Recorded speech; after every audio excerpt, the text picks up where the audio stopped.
Assalamualaikum warahmatullahi wabarakatuh. Syukur alhamdulillah, puji syukur kehadirat Allah Subhanahu wa taala yang mana insya Allah mempertemukan kita lagi di dalam kelanjutan pembelajaran kita tentang stabilitas dan bangunan kapal, lebih khusus buat para perwira siswa teknik tingkat 3. Kita selalu tidak bosan-bosannya mengucapkan Alhamdulillahirrabbilalamin, karena biar bagaimanapun sesungguhnya berkat rahmat Allah lah kita bisa berjumpa lagi di dalam diskusi kita tentang kelanjutan dari pembelajaran kita, yaitu pada pertemuan yang keempat. Mudah-mudahan ilmu ini sangat bermanfaat buat saya dan juga buat teman-teman perwira siswa dimanapun Anda berada dan dalam kondisi apapun adanya.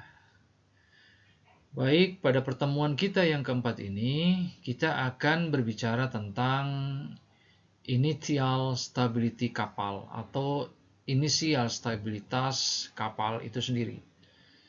Pada gambar-gambar yang saya tampilkan ini adalah bagian daripada ilustrasi, sebagaimana saya selalu mengulang bahwa khusus untuk ATT teknik tingkat 3 di dalam panduan kita AIMO Model Course 704 itu lebih berbicara kepada secara gambaran umum saja.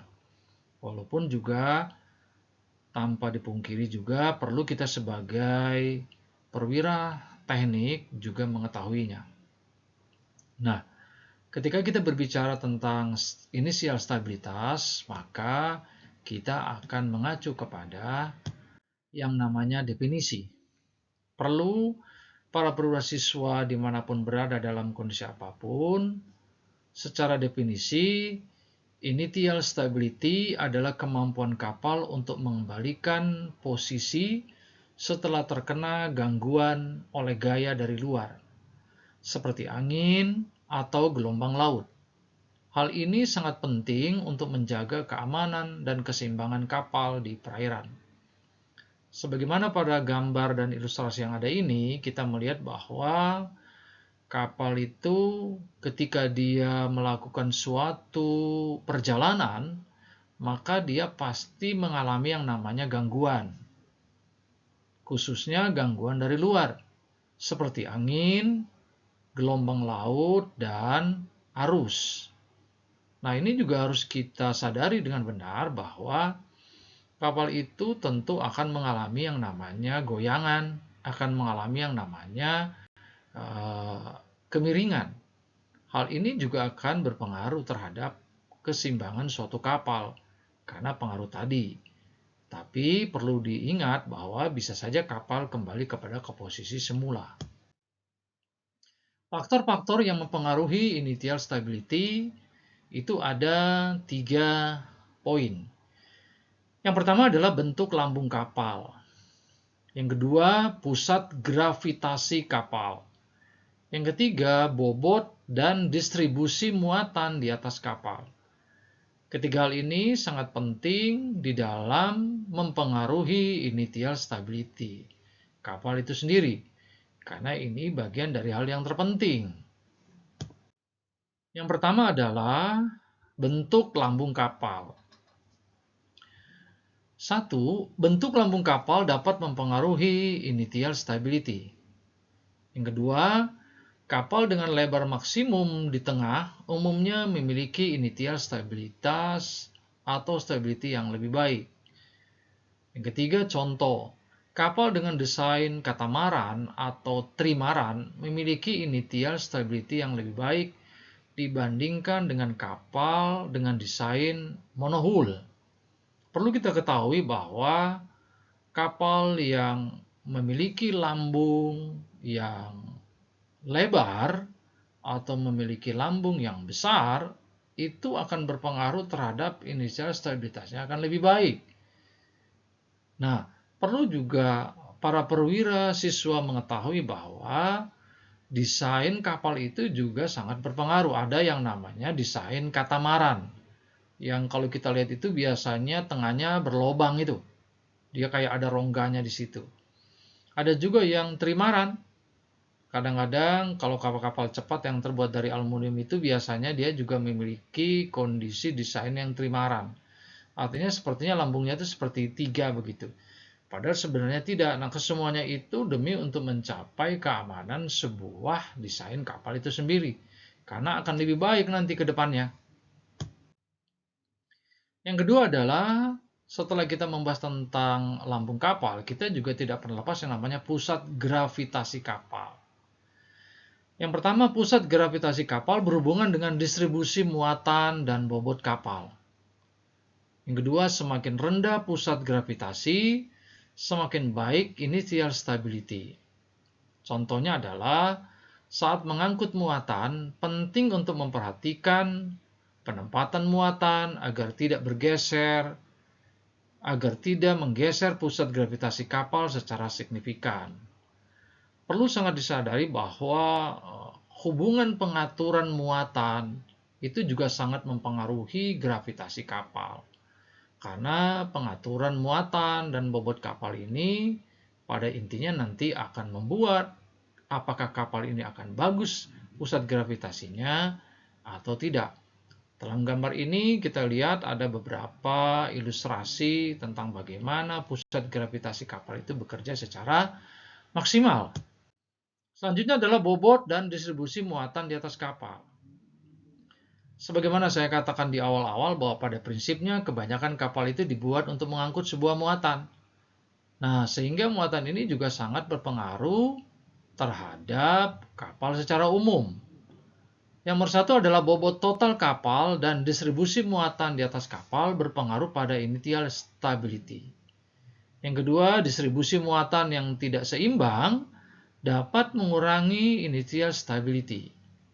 Contohnya misalnya jika kapal memiliki bobot yang tidak seimbang di satu sisi, kapal dapat cenderung miring ke arah sisi tersebut. Hal ini mengurangi initial stability.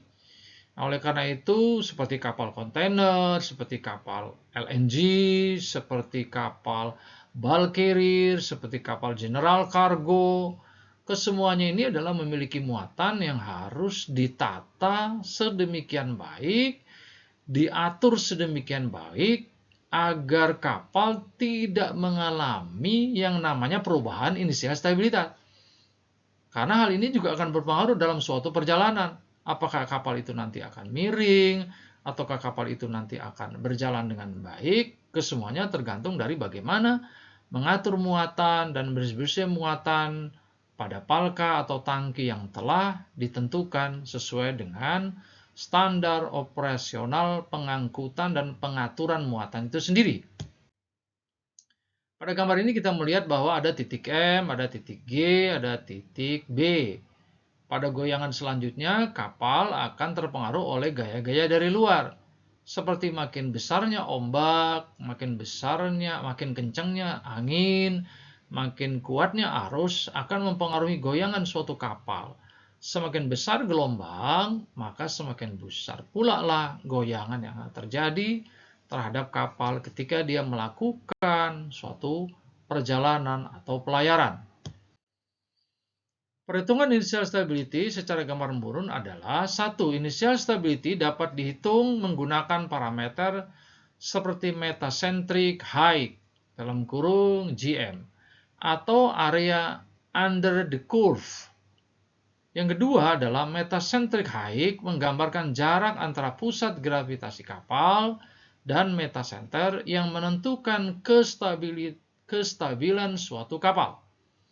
Yang ketiga adalah area under the curve menggambarkan luas di bawah kurva stabilitas kapal yang juga menunjukkan kestabilitan kapal itu sendiri.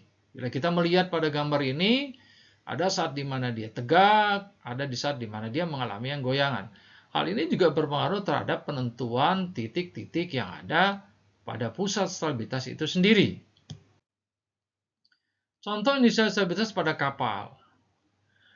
Kasus nyata atau studi kasus tentang stabilitas pada kapal, gambarkan perubahan posisi kapal akibat gangguan dari angin atau gelombang. Analisis dampak perubahan terhadap keamanan kapal, keseimbangan kapal. Pada ilustrasi gambar yang tertera ini, maka kita akan bisa melihat bahwa pengaruh inisial stabilitas itu sangat mempengaruhi kapal itu bagaimana dia akan melakukan suatu perjalanan dengan aman dan seimbang. Nah, pada pertemuan kita yang keempat ini, khususnya bagi perwira siswa teknik tingkat 3, bisalah kita menarik suatu kesimpulan. Yang pertama adalah initial stability adalah faktor kunci di dalam menjaga keamanan dan keseimbangan kapal di suatu perairan. Yang kedua, bentuk lambung kapal, pusat gravitasi, dan distribusi muatan di atas kapal adalah faktor yang mempengaruhi initial stabilitas suatu kapal. Yang ketiga adalah perhitungan dan analisis initial stability penting untuk merancang kapal yang aman dan stabil. Nah, oleh karena itu, ketika kita melakukan suatu pelayaran, ketika kita melakukan suatu perjalanan, penting sekali kita memahami bagaimana kapal itu tidak miring, bagaimana kapal itu berjalan dengan seimbang. Kesemuanya juga ada pengaruh dari luar dan ada pengaruh dari dalam. Kalau pengaruh dari luar itu seperti ombak, gelombang, angin, dan arus, sementara pengaruh dari dalam bagaimana seorang mualim satu misalnya di dalam mengatur dan menempatkan muatan sesuai dengan prinsip keseimbangan itu sendiri. Demikianlah pertemuan kita yang keempat ini. Mudah-mudahan membawa manfaat bagi saya dan para perwira siswa dimanapun Anda berada. Salam sehat selalu, semoga Allah selalu melindungi kita dan memberkati kita. Wassalamualaikum warahmatullahi wabarakatuh.